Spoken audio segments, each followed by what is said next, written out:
yo quiero ir. Dame tus deseos para sentir. Dame tu parecer.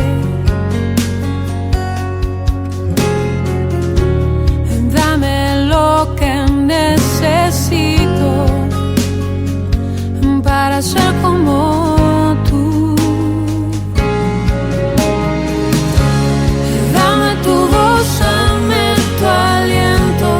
Toma mi tiempo, es para ti. Dame el camino que debo seguir. Dame tus sueños, tus anhelos, tus pensamientos, tu sentir. Dame tu vida para vivir. Déjame ver lo que tú ves. Dame de tu gracia, tu poder. Dame tu corazón, Señor. Déjame ver en tu interior para ser cambiado por tu amor. Dame tu corazón.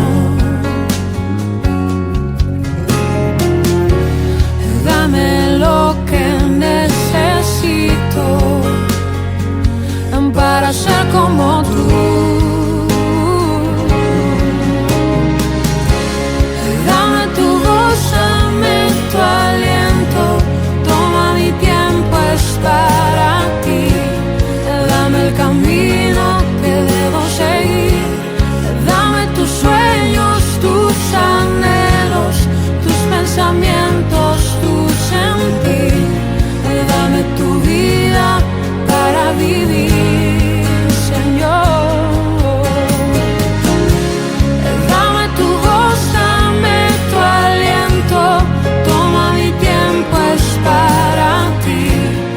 Dame el camino que debo seguir.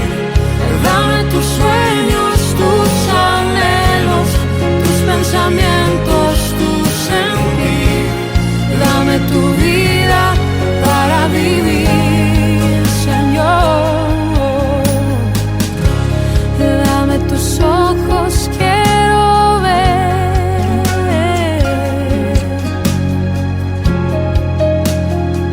Dame tu parecer.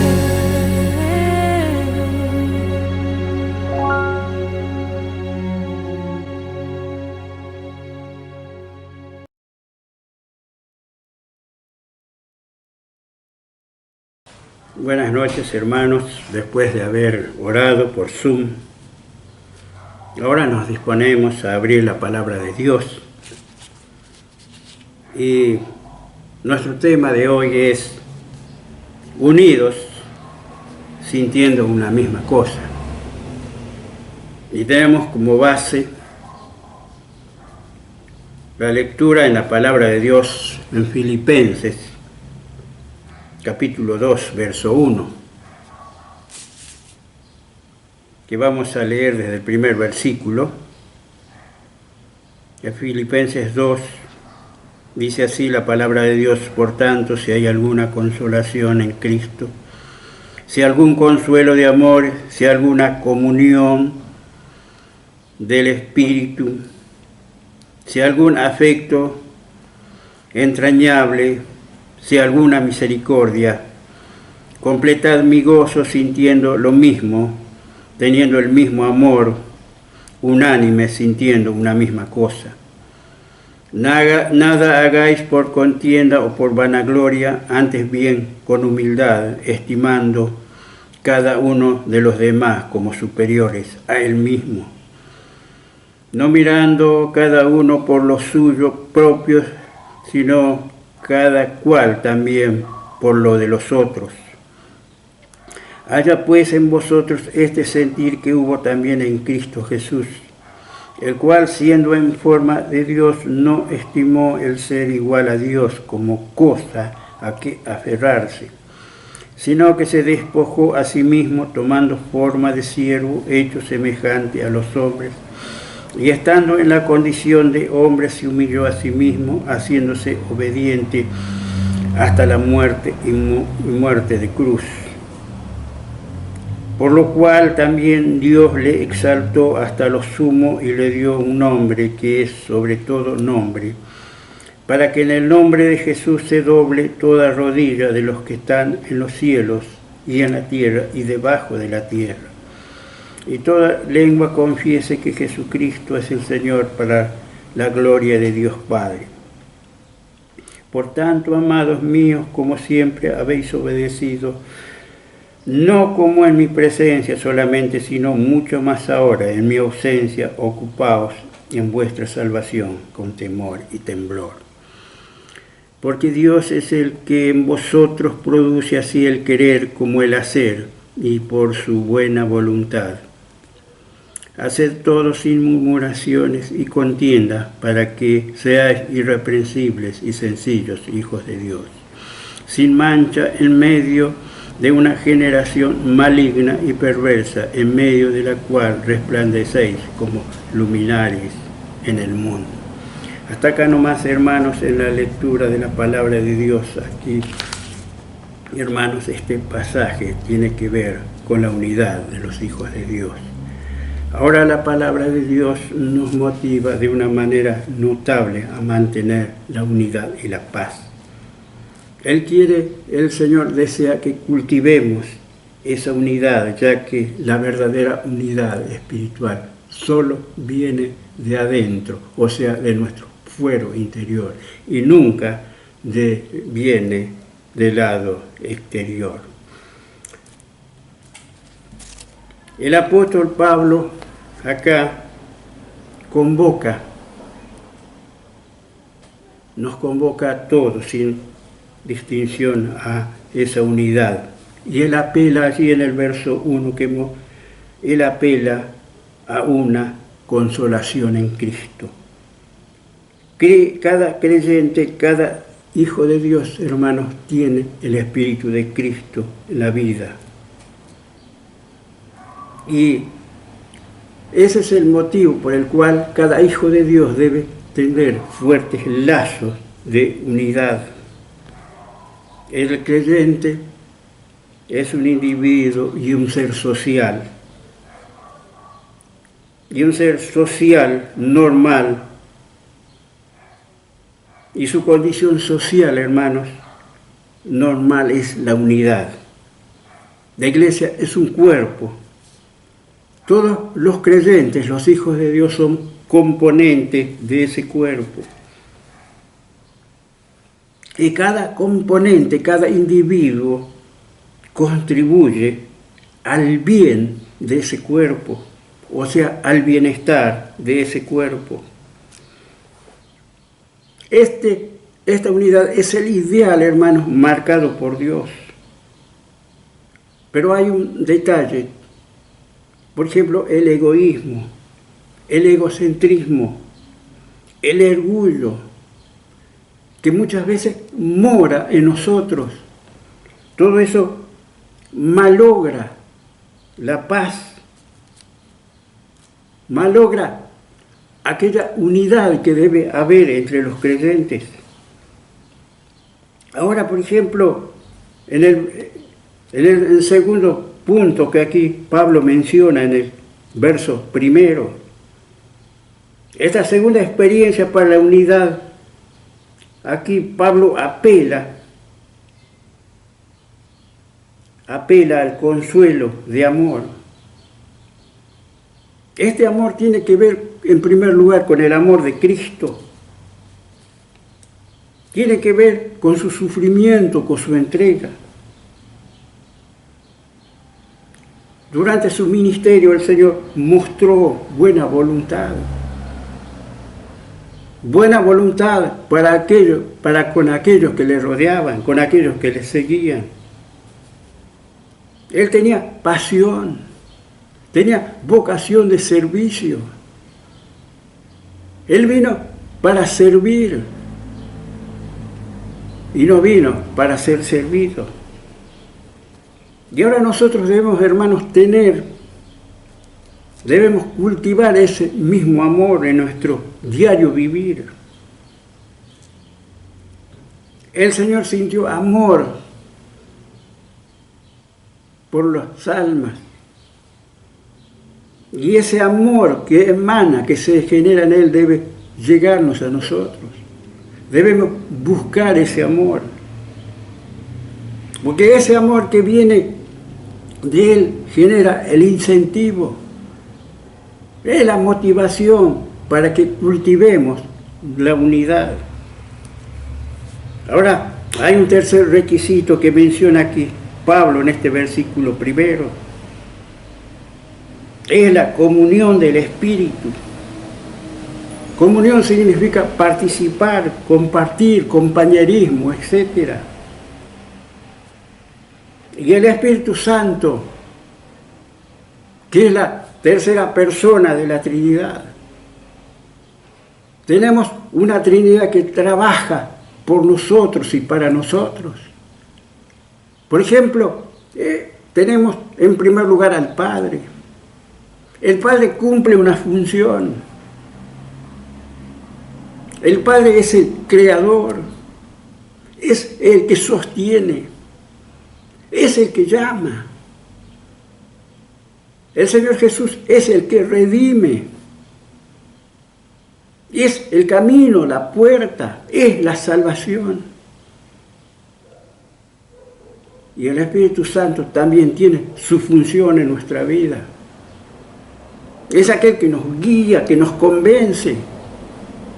Es aquel que también nos santifica. Y hermanos, todos tenemos el mismo Espíritu Santo. Esto es independiente del Espíritu con minúscula que tenemos cada uno de nosotros. Tenemos todos el mismo Espíritu Santo. Es el mismo Espíritu el que nos convenció en diferentes etapas de nuestra vida. Él nos llamó. Y es el que está en nosotros. Y es el motor, el motivador para que los creyentes vivan y actúen en unidad. Pero en cuarto lugar, hermanos, la cuarta experiencia que menciona aquí Pablo, en este versículo primero, es la experiencia que él menciona aquí, es el afecto entrañable. Afecto significa compasión, benignidad. Estos son requisitos necesarios, indispensables para mantener la unidad. Estamos llamados, hermanos, a una misma cosa. Debemos tener un sentimiento común, a pesar de las diferencias que cada uno tiene. Y en el verso 3 leemos: nada hagáis por contienda o por vanagloria, antes bien con humildad, estimando a cada uno de los demás como superiores a él mismo. Pablo aquí menciona todo aquello que se opone a la unidad, que son la contienda, la vanagloria. Ahora, hermanos, en los versículos 5 en adelante, el Señor aquí pone como ejemplo de unidad, constancia y humildad al Señor Jesús. Cristo es el ejemplo perfecto de cómo debe actuar el Hijo de Dios, el creyente, donde cada hijo de Dios es invitado a tener la mente de Cristo. Debemos tener la mente de Cristo no por mera curiosidad, sino para que Él nos transforme, para que Él guíe y corrija nuestra vida. Las características de nuestro Señor fueron la humildad, la obediencia, la abnegación. Él nunca trató de forzar o de manipular a nadie. Él tampoco vino para hacer su voluntad. Él vino solo para hacer la voluntad del Padre. Él vino para agradar al Padre. No solo vino para darlo a conocer, sino que vino a hacer su voluntad. Él tampoco, durante su ministerio, se exaltó a sí mismo, sino que más bien buscó bendecir a aquellos que le rodeaban. Y como consecuencia de esto, hermanos, dice aquí, lo hemos leído, Dios también lo exaltó hasta lo sumo. El Señor Jesús fue negado, traicionado. Se burlaron de Él. Fue crucificado, pero también fue exaltado. Y el verso 12 nos dice: por tanto, amados míos, como siempre habéis obedecido, no como en mi presencia solamente, sino mucho más ahora en mi ausencia. Y acá tenemos la frase que vamos a considerar: ocupaos en vuestra salvación con temor y temblor. Los creyentes, hermanos, hemos aceptado a Cristo, tenemos la salvación por fe. Nada nos quitará la salvación, ni siquiera nuestras faltas. Aunque seamos infieles, el Señor Jesús es fiel, Él permanece fiel. Por tanto, lo que Él prometió salvarnos. Y Él lo cumple. Pero sin embargo, a esa salvación, la salvación que tenemos, le falta la plenitud final. De modo que somos salvos, somos hijos de Dios, pero Dios está todavía actuando en nosotros, nos está formando. Porque todavía está obrando en nosotros para llegar a la plenitud de Cristo.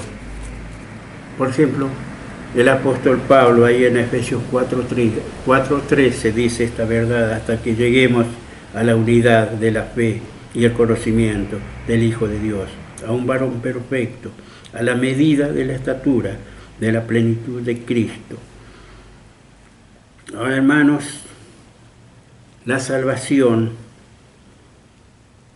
nuestra salvación tuvo un principio cuando hemos creído, cuando le hemos aceptado como nuestro Salvador, pero también tiene un proceso. Es el de nuestro diario vivir. Tiene un proceso.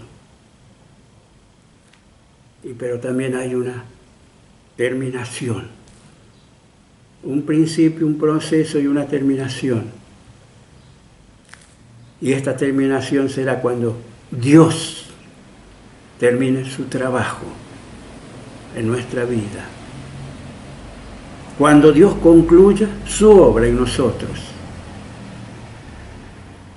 Por eso dice, debemos trabajar por nuestra salvación. Debemos actuar. Nuestra salvación ya está asegurada. Pero a través de nuestra vida debemos confirmar esa salvación, no perdiendo nunca la unidad, el temor de Dios, sobre todas las cosas. El verso 14 dice: hacer todo sin murmuraciones y contiendas. Es un término enfático, terminante. Incluyen todos los detalles de la vida diaria de los creyentes. Cuántas veces hay queja, descontento.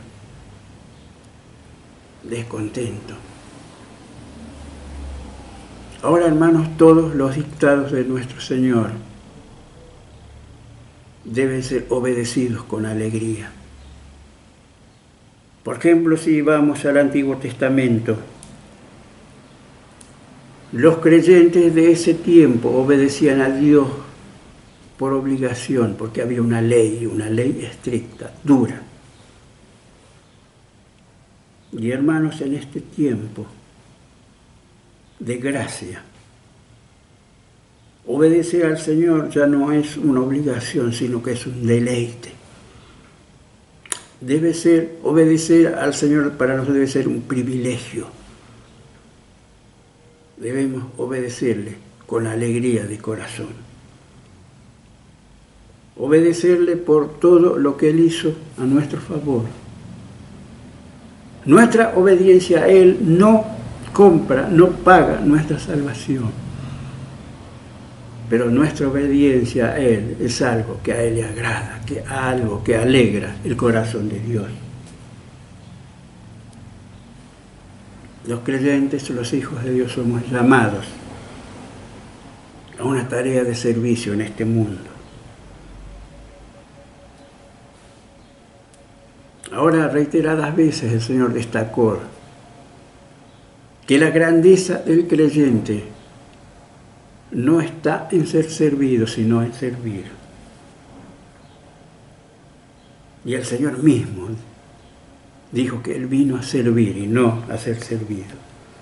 Y por ahí terminando, la meta de cada hijo de Dios, de cada creyente, es vivir en Cristo. Los pleitos y las divisiones no están en armonía con la mente de Cristo, con la mente del Señor. Debemos cultivar el compañerismo sintiendo la misma cosa. Y saben, la unidad de los hijos de Dios nutre, nos alimenta. Esa unidad nos nutre, nos alimenta de una manera individual y también de una manera congregacional. El verso 15, para que seáis irreprensibles en medio de una generación maligna y perversa, en medio de la cual resplandecéis como luminares en el mundo. Hermanos, finalmente estamos en un mundo perverso, un mundo que está muerto en sus delitos y pecados. Un mundo que va de mal en peor. Y en ese mundo el Señor nos pide que seamos luces. Y ahora la palabra de Dios aquí no nos pide que seamos perfectos, porque solo el Señor Jesús fue perfecto.